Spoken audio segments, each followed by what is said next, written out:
बहुत समय पहले की बात है। एक खूबसूरत गांव था जिसका नाम था वृंदावन।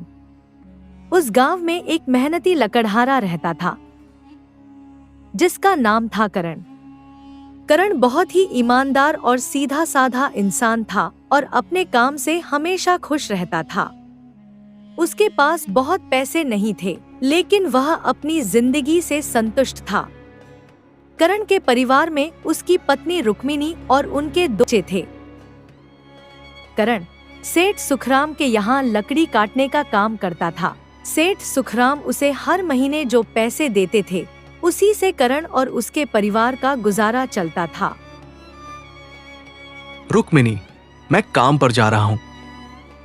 आज बहुत देर हो गई है, तुम बच्चों को स्कूल छोड़ाना। हाँ, स्कूल तो मैं छोड़ आऊंगी, लेकिन सोनू और चिंकी पिछले 2 दिनों से कह रहे हैं कि उनकी स्कूल की टीचर फीस मंगवा रही है। तो जाकर दे आओ ना स्कूल की फीस। अजी, कहाँ से दूं? आप जो कमा कर लाते हैं उसमें मुश्किल से घर चल पाता है। इतनी सी तनख्वाह में मैं बच्चों की फीस का इंतजाम कैसे करूं?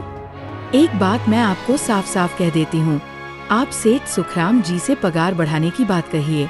दिन ब दिन खर्च बढ़ता जा रहा है। बाजार में अगर सब्जी लेने निकलो तो सब्जियों के दाम आसमान छू रहे हैं। बच्चों की पढ़ाई और घर का खर्च अब इतनी कम तनख्वाह में कैसे गुजारा होगा? ठीक है, मैं आज ही सेठ जी से थोड़ा पगार बढ़ाने की बात करता हूँ। इतना कहकर करण काम पर चला जाता है।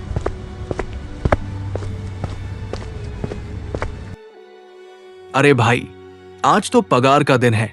देखो, अब ये सेठ सुखराम कोई ना कोई लोचा जरूर करेगा। हमेशा कोई ना कोई बहाना बनाकर पगार कम कर देता है। अगली बार तो मेरी आधी पगार काट ली थी, ये कहकर कि जो मैंने सेठ जी से 500 रुपए उधार लिए थे, उसका ब्याज बढ़कर 1000 रुपए हो गया है। हाँ हरीश भाई, तुम एकदम ठीक कह रहे हो। ये सेठ सुखराम ना एक नंबर का चालाक और लालची इंसान है। एक तो दुगुना काम ले लेता है और बदले में पैसे भी पूरे नहीं देता। हाँ भाई, मेरे भी अगली बार सेठ सुखराम ने पगार काट ली थी। मैंने बस 2 छुट्टी ली थी जब मेरी बिटिया बहुत बीमार थी, और इस सुखराम ने इस बात का फायदा उठाकर मेरी पूरी आधी पगार काट ली। हे भगवान, बस सेठ जी इस बार मेरी पूरी पगार दे दे। बच्चों के स्कूल की फीस भी भरनी है। काम करने के बाद वे सेठ सुखराम के पास जाते हैं। सेठ जी, महीना पूरा हो गया है, हमें हमारी तनख्वाह दे दीजिए। देखो भाइयों, अभी मेरे पास तुम्हें देने के लिए पैसे नहीं हैं। अभी माल नहीं बिका है, सारा माल गोदाम में ही पड़ा हुआ है। कल या परसों तक तुम्हें तुम्हारी तनख्वाह मिल जाएगी। पर सेठ जी, अभी हमारे पास बिल्कुल पैसे नहीं बचे हैं। घर का भी सामान लाना है, बच्चों की फीस भरनी है। अरे, मैंने कहा तो सही, 1-2 दिन और रुक जाओ, कल या परसों तक पैसे मिल जाएंगे। अभी मेरे पास पैसे नहीं हैं। सभी लकड़हारे निराश होकर अपने अपने घर आ जाते हैं। अजी, क्या हुआ? इस बार कितनी पगार मिली है? रुक्मिणी, अभी कोई पगार नहीं मिली। सेठ जी ने कहा है कि 1-2 दिन में पगार मिल जाएगी। पगार नहीं मिली? आपको तो पता है ना, बच्चों की फीस भरनी है। उनकी स्कूल टीचर ने आज साफ साफ चेतावनी दे दी है कि अगर कल फीस नहीं लाई तो बच्चों को घर पर ही बिठा लेना। अब बताइए, मैं क्या करूं? मैं क्या करूं रुक्मिणी? ये सेठ जी समय पर कभी पैसे देते ही नहीं हैं। अब तो बस हम इंतजार के सिवा और कुछ नहीं कर सकते। 1-2 दिन की बात है, देख लेते हैं।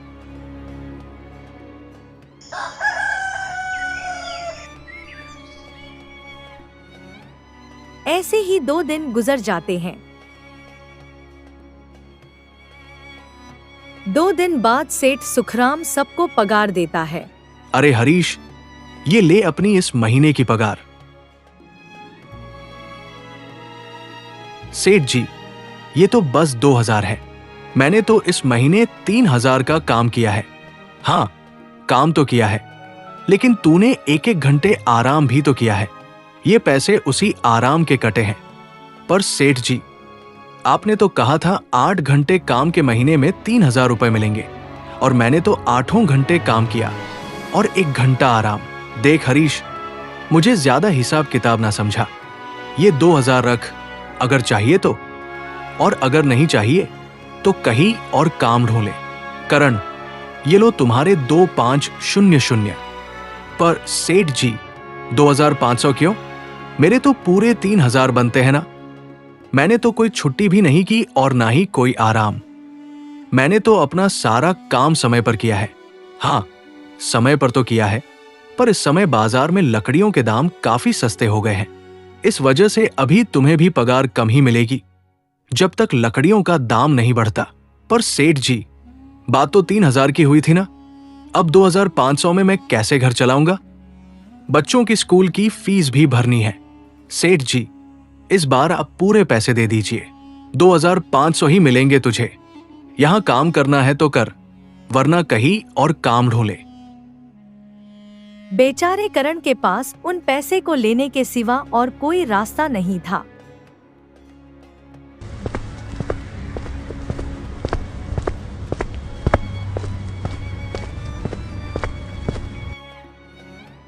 अरे भाई, ये सेठ सुखराम एक नंबर का बेईमान इंसान है। सारे पैसे अपनी जेब में भर लेता है और बहाने बनाता है कि लकड़ियों के दाम सस्ते हो गए हैं। देख लेना, हम गरीबों की किसी ना किसी दिन इसे जरूर आ लगेगी। नहीं हरीश, ऐसे नहीं कहते। वो हमारे अन्नदाता है। आखिर उन्हीं की वजह से तो हमारा घर चल रहा है। अरे, काहे का अन्नदाता? काम के पूरे पैसे तो देता नहीं है। पूरे महीने मेहनत करके भी क्या मिलते हैं? बस ये 2,500 रुपए। इसमें घर खर्च कैसे चलाए? ऐसे तो हम कभी तरक्की नहीं कर पाएंगे। और हम कर भी क्या सकते हैं हरीश? हमें लकड़ी काटने के सिवा और कोई काम कहाता है? और कोई काम खोजना भी चाहे तो उसके लिए हमारे पास इतने पैसे कहाँ हैं? अब जो भी हो, हमारा तो बस ये सेठ सुखराम ही सहारा है ना। कुछ देर बातें करने के बाद वे अपने घर की ओर निकल पड़ते हैं। जी, आ गए आप। कितनी पगार मिली है? रुक्मिनी, इस बार सेठ जी ने बस 2,500 ही दिए है। बस 2,500? इतने में कैसे घर चलाएंगे? बच्चों की फीस में ही 1,000 निकल जाएंगे। फिर 1,500 में क्या क्या करेंगे? अब मैं क्या कहूँ रुक्मिनी, अब तुम्हें इसी में ही गुजारा करना होगा। तुम सबसे पहले बच्चों की फीस भर देना, इसके बाद बाकी का मैं देखता हूँ।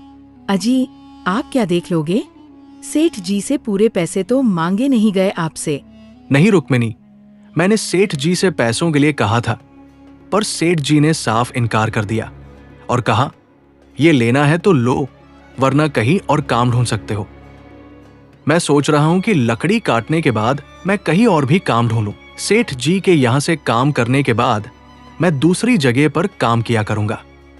इससे कुछ ज्यादा आमदनी हो जाएगी।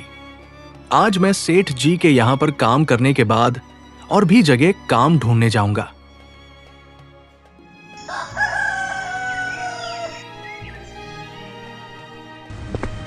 इतना कहकर करण काम पर निकल जाता है और जैसा कि करण ने कहा था, वह सुखराम के यहाँ काम करने के बाद काम की तलाश में निकल जाता है। करण पूरे गांव में काम ढूंढता है। दुकानों पर जाकर लोगों से काम मांगता है, मगर हर जगह करण को केवल निराशा ही हाथ लगती है।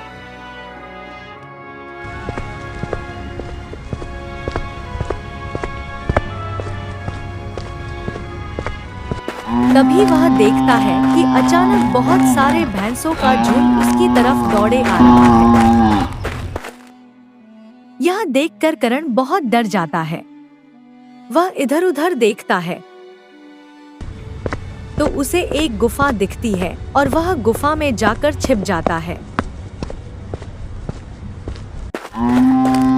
जब भैंसों का झुंड वहां से निकल जाता है, तब करण की जान में जान आती है। हे भगवान, आज तो बाल बाल बच गया मैं, वरना आज तो मैं इन भैंसों के पैरों तले कुचला ही जाता। पर ये मैं कहाँ आ गया? करण यह सब सोच ही रहा था कि तभी उसकी नजर गुफा में रखी एक टोकरी पर जाती है। करण उस टोकरी के पास जाता है। ये कैसी गुफा है? ये कैसी टोकरी यहाँ पड़ी है? इसे मैं घर ले जाता हूँ, सामान रखने के काम आ जाएगी। करण जैसे ही उस टोकरी को हाथ लगाता है, गुफा में से एक आवाज आती है। रुक जाओ, इसे छूने की कोशिश मत करो। यह आवाज सुनकर करण एकदम पीछे हट जाता है। तभी गुफा में एक जिन्न प्रकट हो जाता है और वह करण से कहता है, कौन हो तुम और मेरी गुफा में क्या कर रहे हो? मुझे माफ करना, आप जो भी हो। कुछ भैंसों का झुंड मेरे पीछे पड़ गया था और उनसे बचने के लिए मैं इस गुफा में आकर छिप गया और फिर मेरी नजर इस टोकरी पर गई। माफ कीजिए, मुझे लगा यहां कोई नहीं है तो ये टोकरी किसी की नहीं होगी, इसलिए मैंने इसे छुआ। करण, तुम्हें डरने की जरूरत नहीं है। मैं तुम्हारे बारे में सब जानता हूं। मेरी नजर एक बार भी जिस पर पड़ जाती है, मैं उसका इतिहास अपनी खुली आंखों से देख सकता हूं। पर आप है कौन और आप इतने विचित्र क्यों दिखाई पड़ रहे हैं? आप अपना परिचय दीजिए। कौन है आप? मैं एक जिन्न हूं और मैं कई सालों से इस गुफा की रक्षा कर रहा हूं। ये गुफा मेरे पूर्वजों की है। इस गुफा में केवल वही इंसान घुस सकता है जिसका मन बिल्कुल पवित्र हो। अगर तुम अपवित्र होते तो तुम इस गुफा में कभी नहीं घुस पाते। तुम एक सच्चे इंसान हो, इसलिए तुम इस गुफा में घुस पाए और इस टोकरी को छू पाए। अब तुमने इस टोकरी को छुआ है तो ये टोकरी तुम्हारी होगी। नहीं, मुझे ये टोकरी नहीं चाहिए। मैं तो बस देख रहा था। डरो मत करण, तुम ये टोकरी ले जाओ। ये कोई साधारण टोकरी नहीं है, बल्कि ये एक जादुई टोकरी है। जादुई टोकरी? क्या ये वही जादुई टोकरी है जिसके बारे में हमारी दादी कहानी सुनाया करती थी कि किसी गांव में एक जादुई टोकरी हुआ करती थी और वो सबकी इच्छाएं पूरी करती थी? हाँ करण, ये वही जादुई टोकरी है। अब तुम इस टोकरी के मालिक हो। तुम इसके इस्तेमाल से अपनी स्थिति सुधार सकते हो। पर याद रखना, तुम जो भी वस्तु इस टोकरी में एक बार डालोगे, वो चीज ही तुम्हें बार बार इस टोकरी में डालनी होगी। इसके अलावा तुम और दूसरी कोई चीज इस टोकरी में नहीं डाल सकते। अगर तुमने ऐसा किया तो इसका परिणाम तुम्हें ही भुगतना होगा। मेरी इस बात को हमेशा ध्यान में रखना और सोच समझ कर बिना लालच किए इस टोकरी में वही सामान रखना जिसकी तुम्हें जरूरत हो।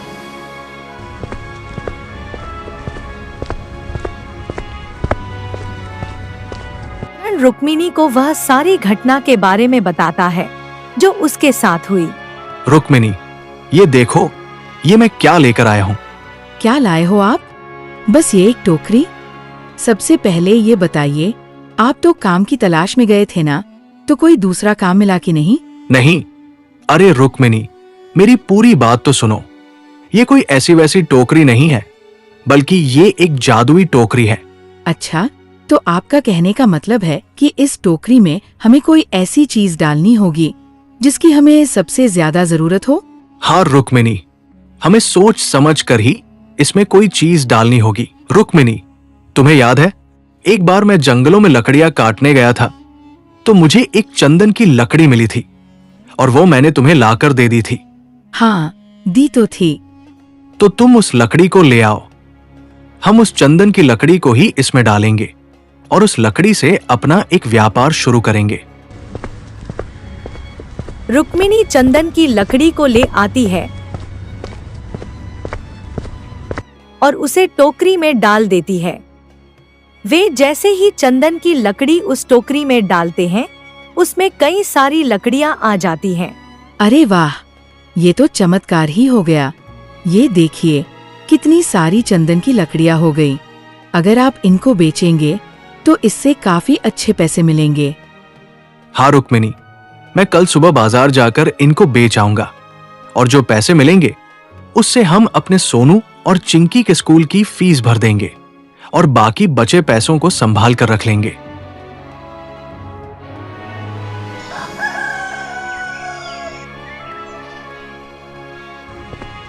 अगले दिन करण सेठ सुखराम के यहाँ काम पर ना जाकर चंदन की लकड़ियों को बेचने के लिए बाजार की ओर निकल पड़ता है।